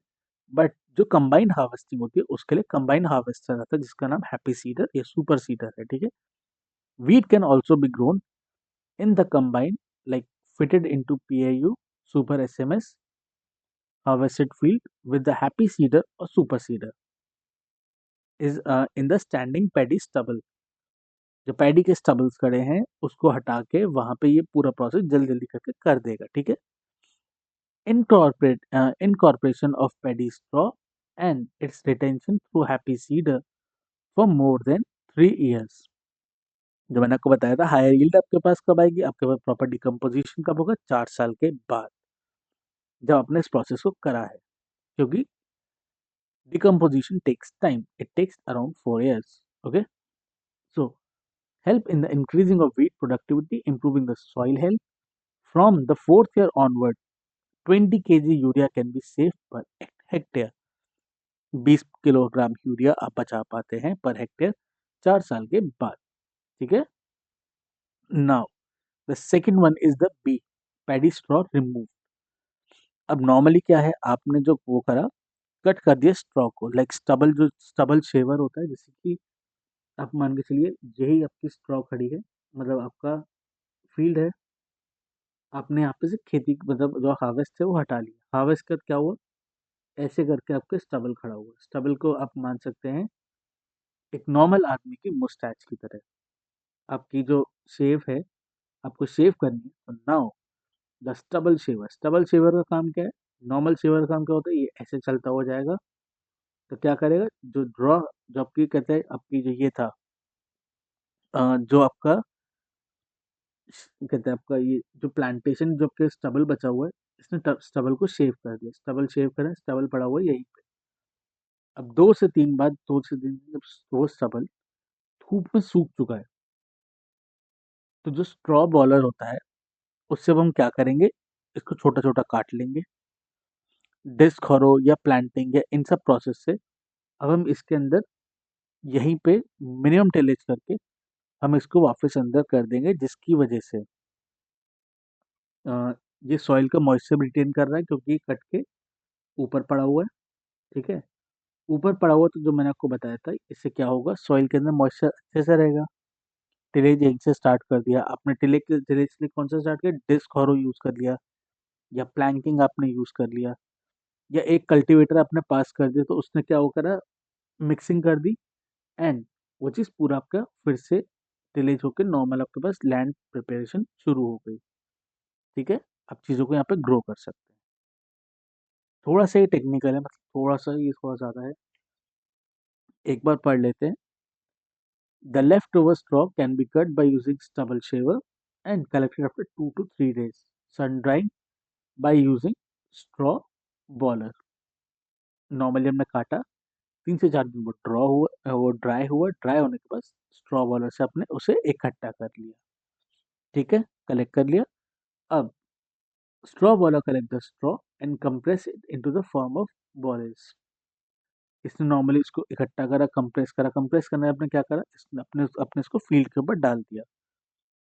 अब now in such field, in the manual harvested paddy field, if the field has enough soil moisture, undertake tillage straight away.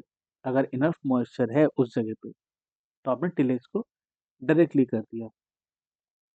अगर नहीं है तो प्री सोइंग इरिगेशन जो आपका होता है उसमें आपने यूज करा डिस्क फरो. डिस्क फरो क्या होता है, इस शेप का हरो होता है, आपने वैसे करके करा. या फिर आपने करा प्लैंकिंग का मेथड यूज. प्लैंकिंग, एक डिस्क है उसके पीछे से प्लैंक लगा हुआ है एंड वो प्लैंक उसको पूरा अपसाइड डाउन करता है, ठीक है. एंड यहाँ पे या फिर आपके पास ऑप्शन होता है आपके पास कल्टीवेटर यूज करने का. गिविंग अनदर कल्टीवेशन और ploughing with a cultivator. If the soil is heavy, give one more cultivation before planking the soil. Plank करना, आपने प्लैंक मतलब आप इसको इवन भी कह सकते हैं. प्लैंक अगर हम इसको नॉर्मली, इसको हम नॉर्मल वैसे वाले प्लैंक की तरह नहीं लेंगे, इसको हम लेंगे एक प्लानर या प्लैंक या टिलेज की तरह, ठीक है. तो उससे normally straight up like even field बन जाएगा. इवन फील्ड होने के बाद आप इसमें चीज़ें ग्रो कर सकते हैं, ठीक है. तो ट्रैक्टर ड्रॉन कल्टीवेटर और pulveriser roller cum puddler can be use to prepare use for preparing the dry seed. इसके मुझे आपको थोड़े से लगता है इमेजेस दिखाने पड़ेंगे so that would be more beneficial. तो मैं इसको कवर करने की कोशिश करूंगा in the next one. Okay, so now we are going to see the seed rate. अब सीड रेट हम देखते आ रहे थे. सीड रेट अगर मैं आपको इन शॉर्ट बताऊं, 45 केजी पर हेक्टेयर पर 45 केजी पर एकड़ आपका यूज होता है उन्नत पीबीडब्ल्यू 555. ठीक है, आपका 45 केजी पर एकड़ आपका उन्नत 555. बाकी 40 किलोग्राम पर हेक्टेयर होती है आपकी बाकी अदर अदर राइसेस, ठीक है. अदर जितनी वैरायटी होती है आपकी 40 केजी पर अदर वैरायटीज ले. Seed should be clean. ये आपको पता ही है, आप चार वो प्रोसेस यूज करते हैं मिलिंग तक आप आते हैं पावर बॉइलिंग से. उसके बाद ग्रेडिंग होती है. ग्रेडिंग कैसे होती है आप देखते हैं, सबसे लंबा बासमती, उससे छोटा बासमती, फिर टुकड़ा, फिर पौना, एंड फिर उसके बाद खीर वाले चावल. सो this is what grading is. चावल की अपनी ग्रेडिंग करी है.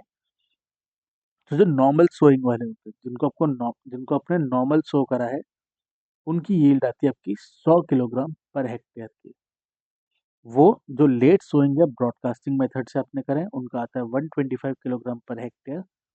वहीं पे जिनको आपने डिबलिंग मेथड से प्रोसेस करा है वो आता है आपका 25 to 30 kilograms पर hectare. Okay, so now we are going to see the treatment of the seed. अभी इससे पहले आपने देखा होगा तो ये डायरेक्ट ये टेबल नहीं थी. ये टेबल मैंने ऐड करी है. ये मैंने क्यों ऐड करी है, सो दैट ये आसान हो. मैं यहाँ पे केमिकल टर्म्स बोलूँ या केमिकल नेम्स बोलूँ वो आपके भी समझ में नहीं आएगा. आप भी उसे नहीं लिख पाएंगे. माइट भी थोड़ा सा कहीं ना कहीं पे दिक्कत आ जाए. तो ठीक है, अब हम देखते हैं पहला फॉर द टर्माइट्स. टर्माइट्स के लिए हम इन्फेस्टेड सॉइल में जिसको हमने ट्रीट करना है, like we have to treat the seed with 1 gram of चूसर 70 WS और 2 ml of neonics 20 FS और 4 ml of डोर्सपन और रूबन 20 EC पर केजी सीड. ठीक है, वही हमने यहाँ पे लिखा हुआ है. इनके केमिकल नेम्स यहाँ पे लिखे हुए हैं. ठीक है, सो इनका काम क्या होता है, इनको आपने ऐड कर दिया, उसके बाद ड्राई करना है एक शेड के अंदर. शेड में आपको ड्राई करना है. जो सीड ट्रीट करे हैं आपके नियोनिक्स से also control smuts in the wheat. जो स्मट्स आपके पास आते हैं उसको भी होता है. ठीक है, तो इसी के साथ हम नेक्स्ट जो देखते हैं वो है for the loose smut. Smut के साथ क्या होता है, 40 kg जो हमारा होता है, 40 kg ऑफ सीड्स है उन्हें हम एक बैच में करते हैं. That is 13 ml of Daxel Easy और Aureus 6FS dissolve in 400 ml of water, या फिर 120 gram of Vitavax powder that is 75 WS, या फिर 80 grams of Vitavex that is 75 WS, और 40 grams of Tiboseed Seedex और Exizon that is 2DS। ये हमें करना है, ट्रीट करना है हमें अपने सीड्स के अंदर। अगर हमारे पास फ्लैक्स मट होता है तो फ्लैक्स मट में आप ये मान के चलिए सेम जो ऊपर वाले आपके केमिकल्स हैं वही आपको पूरे केमिकल्स फिर से आपको यूज करने होते हैं। Like you can see the exactly same chemicals are being used loose and flag smut में, बट फ्लैक्स मट में एक डिफरेंस आता है। फ्लैक्स मट में इन सीड को 1 मंथ से ज़्यादा नहीं करना चाहिए अगर कर रहे हैं बिफोर सोइंग। इससे क्या होगा, जर्मिनेशन जो आपका होने वाला होता है उसमें आपको रिडक्शन मिलता है। ये देखेंगे, treatment should not be done earlier than earlier than 1 month of sowing as it affects seed germination. Seed treatment can be done effectively with the seed treating drum। ठीक है, ये थोड़ा सा एक डिफिकल्ट टॉपिक है, ये आपको याद करना पड़ेगा ना। इट इज नॉट समथिंग जो मैं आपको याद करा सकता हूँ, इसका मैं आपको कोई एग्जाम्पल भी नहीं दे सकता हूँ। ठीक है, सो सीड इनॉक्यूलेशन।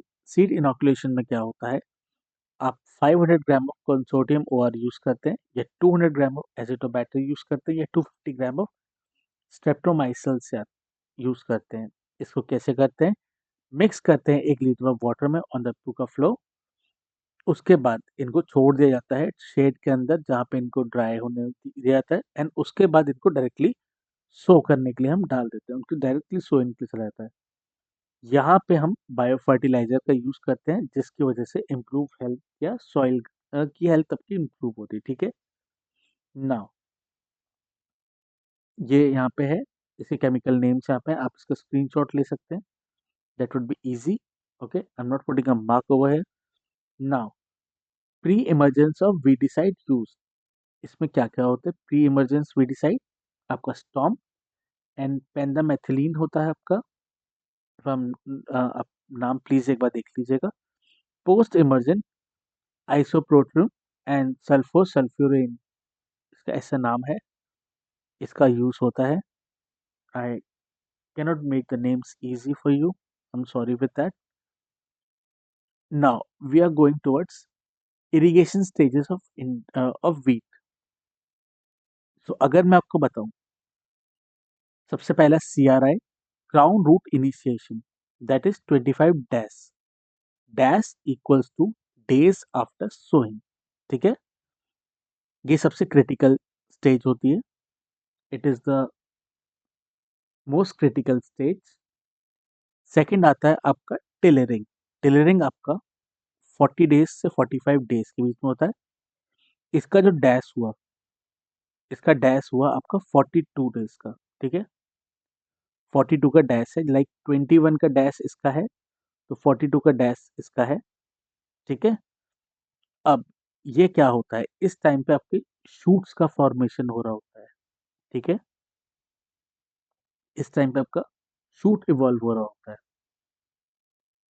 नाउ जॉइंटरिंग, इसका होता है आपका 60 टू 65 डैश, दैट इज 63। इस टाइम पे आप क्या देखते हैं, अपनी स्टेम का इलोंगेशन। इस टाइम पे जो स्टेम्स होती हैं वो इलोंगेट हो रही होती है। ठीक है, नाउ फ्लावरिंग। फ्लावरिंग आपका 80 टू 85 डैश होता है, दैट इज 84। इस टाइम पे with the name of flowering आपको पता चल जाने से यहाँ पे ग्रेन का फॉर्मेशन स्टार्ट हो रहा होता है। लाइक जो यहाँ पे है आपके पास छोटे छोटे ग्रेन उगने शुरू हो रहे होते हैं। ठीक है, एंड इसके बाद मिल्किंग। मिल्किंग का स्टेज क्या, अब जब ग्रेन उग चुका है, milking stage is like 100 to 150 dash, that is 105। इसमें क्या होगा, इसमें वो जो ग्रेन्स हैं वो बड़े होने शुरू होंगे। ठीक है, now the third last one is dough stage. Dough stage is 115 से 120 डैश, दैट इज 126। इसमें क्या होगा, आपकी मैच्योरिटी गेन कर रहे हैं। ठीक है।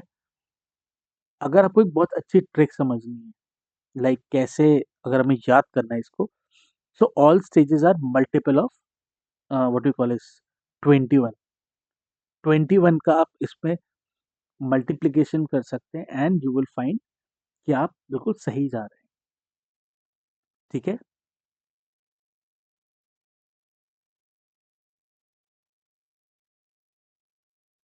लाइक जैसे आपने देखा होगा ये 21 है, इसमें 21 हमने और ऐड करा 42 हो गया, इसमें और 21 हमने ऐड करा तो 63 हो गया। So like this, okay, that's रिमेंबर करने के लिए। So now we are going to see depth of sowing. ठीक है। Now it completely depends on the coleoptile, like कैसा आपका जीन है, आपके जीन के हिसाब से डिपेंड करता है। लाइक जो सिंगल जीन ड्रॉप होता है वो होता है 4 से 5 सेंटीमीटर के डेप्थ पे। डबल जीन ड्रॉप जो होता है वो 4 से 5 सेंटीमीटर डेप्थ पे होता है। ट्रिपल जीन ड्रॉप जो होता है वो 4 से 5 सेंटीमीटर पे होता है। तो इससे हमें पता चलता है जो भी हमने निकाला, the average sowing depth is like 5 centimetre. Source of dwarfing of genes, जो ड्रॉफिंग जीन्स होते हैं वो कौन कौन से होते हैं? नॉरिन 10, वो जो जापान से आता है। Tom Thumb, that is from Tibet. And Olesen dwarf, that is from south Rhodesia. ठीक है। ये है, ये आपको याद करने होंगे। This something I can not explain much. ठीक है।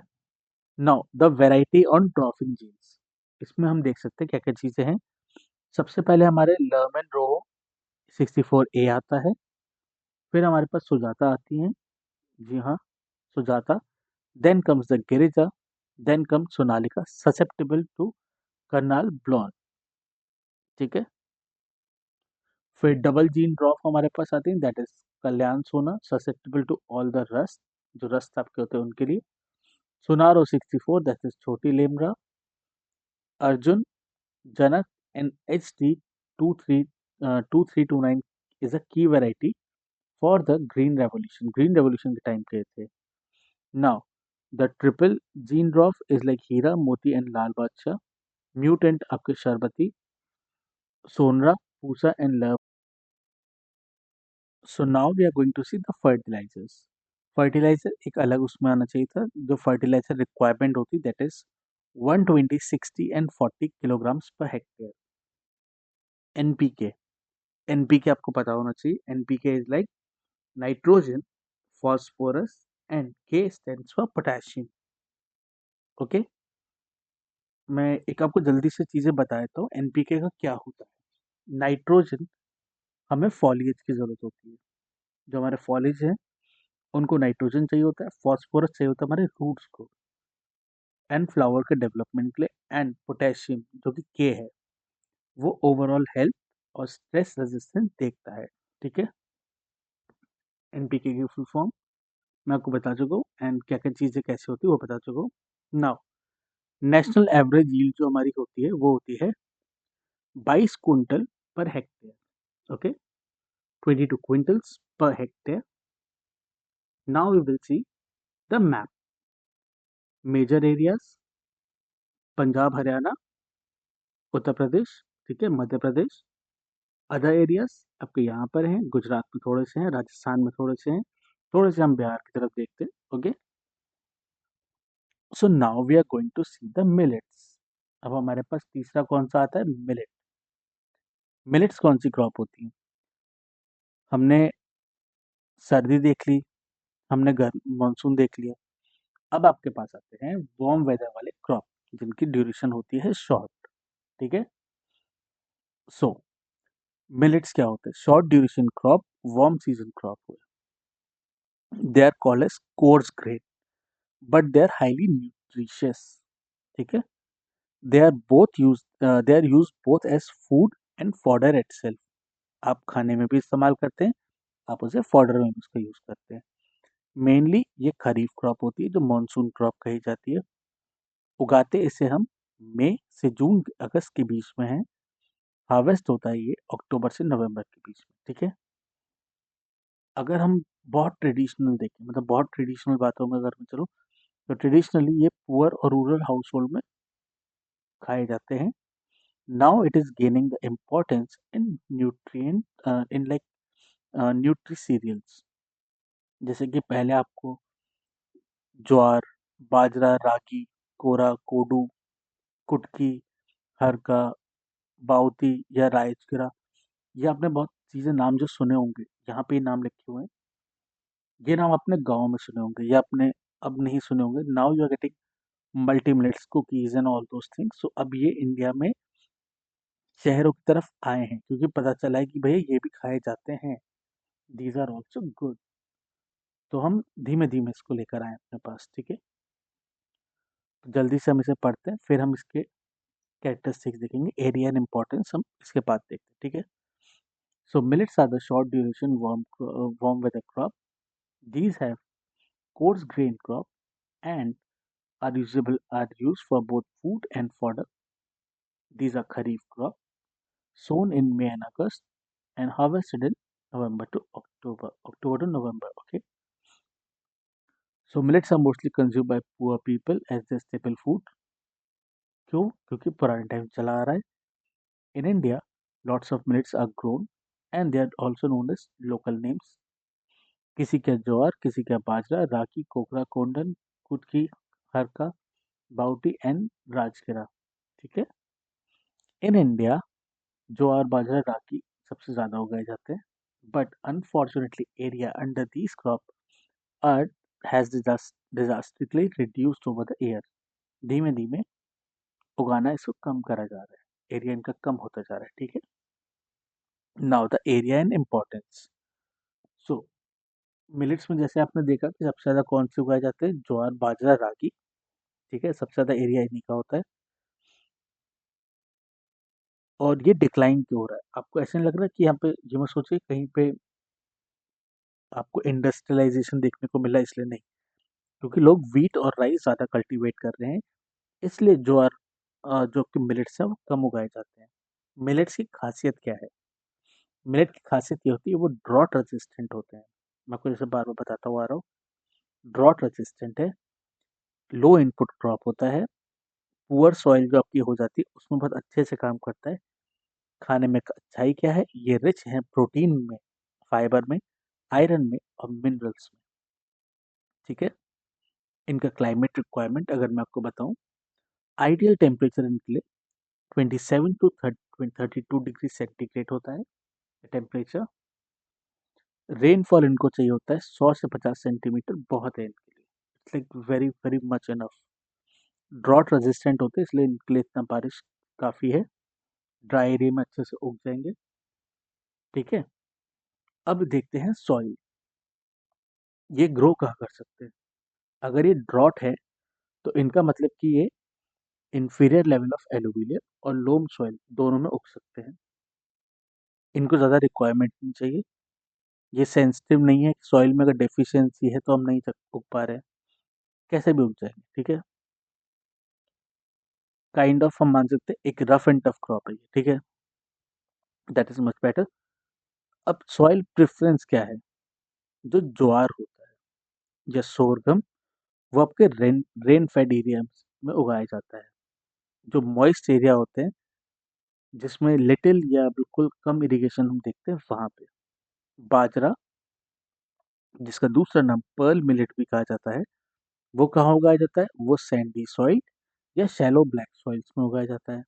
रागी, रागी जिसे हम फिंगर मिलेट भी कहते हैं, वो रेड, ब्लैक, सैंडी, लोमी ऐसी सॉइल्स में उगाया जाता है जो ड्राई रीजन में है. ठीक है. अब हम देखते हैं टॉप प्रोड्यूसिंग स्टेट्स हमारी कौन कौन सी हैं मिलेट्स के लिए. सबसे पहले हमारे पास आती है राजस्थान. मैंने आपको राजस्थान का एग्जाम्पल कल दिया था नो टिलेज वाले में, कि आपने बस सो कर दिया सीड को, बारिश आई तो उगेगा, नहीं उगेगा तो नहीं उगेगा.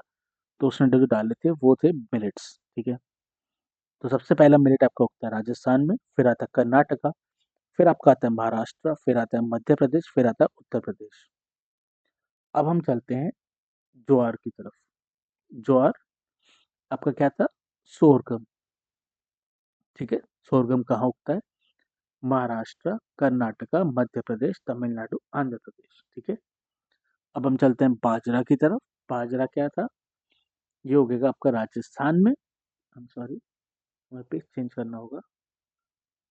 अच्छा, these are also called as coarse grain, which have higher nutrition value. Ragi is very rich in iron, calcium and other micronutrients and roughage. ये मैंने आपको पहले बताया था। एक बार हम नीचे भी इसको पढ़ लेंगे। अब ज्वार जो आता है, सॉरी पहले बाजरा बताता हूँ। बाजरा आपका उगता है राजस्थान में, उत्तर प्रदेश में, गुजरात में, मध्य प्रदेश में और हरियाणा में। होप हमने इसे कवर करा होगा। हाँ सॉरी, बाजरा है। सॉरी, मैं रिपीटिशन पे ले गया। I am sorry with that. I am sorry. So अब इसकी न्यूट्रिशन वैल्यू क्या है? जो मिलेट्स है वो एक्सट्रीमली न्यूट्रिशियस है। रागी जो आपका होता है वो रिच होता है आयरन में, कैल्शियम में, फाइबर में, माइक्रो न्यूट्रिएंट्स में। ज्वार जो third most important crop of India है आफ्टर राइस एंड व्हीट। ठीक है, इसकी खासियत क्या होती है? It is good for diabetes, good for infants, अपने छोटे बच्चे, गुड फॉर प्रेग्नेंट विमेंस, जो वुमेन प्रेग्नेंट हैं उनके लिए अच्छा है, एंड मॉल न्यूट्रिश पॉपुलेशन, जहाँ पे भूखमरी है, जहाँ पे न्यूट्रिशन लेवल प्रॉपरली नहीं है, वहाँ के लिए ज्वार बहुत अच्छा है। ठीक है, तो अब सबसे पहले हम चलते हैं हमारे सबसे तरफ, जो आएगा ज्वार, जिसके बारे में हमने बिल्कुल अभी देखा, थर्ड मोस्ट इम्पोर्टेंट क्रॉप, उसी के बारे में। सो नेक्स्ट इज अवर ज्वार। तो ज्वार को हम पढ़ेंगे कल। कल क्यों पढ़ेंगे? क्योंकि इसमें जो अनडिजायरेबल क्वालिटीज यहाँ पे लिखी हैं, these are currently written in a very technical language. इनको मैं थोड़ा और सिंप्लीफाई करूँगा, एंड हम कोशिश करेंगे थोड़े से और ग्राफ्स या टेबल्स लगाएं, सो दैट आप उसका स्क्रीनशॉट भी ले पाएँ एंड आप उसे आसानी से याद कर पाएँ। ठीक है, क्योंकि डिस्क्रिप्टिव में आपको इनकी ज़रूरत पड़ती है, बस साथ में एक हम टेबल भी लगाते हैं आपके लिए। ठीक है, एंड आई विल ट्राई, जो पुराना है, बहुत सारे टेक्निकल टर्म्स हैं, उनको किसी तरीके से हम कवर कर पाएँ। ये जो लेक्चर है, इसका पीडीएफ आपको हमारी एप्लीकेशन पे मिलेगा, that is RP academy, play store पे आपको मिल जाएगी। वहाँ पे आप इस लेक्चर को वहाँ पे आप इसकी पीडीएफ को देख सकते हैं, एंड वो पीडीएफ रिटन होती है, मतलब आप वहाँ पे उसे पढ़ सकते हैं, रीडेबल है, दैट इज़ नॉट डाउनलोडेबल। ठीक है, तो क्रॉप्स का नेक्स्ट पार्ट हम कल करते हैं।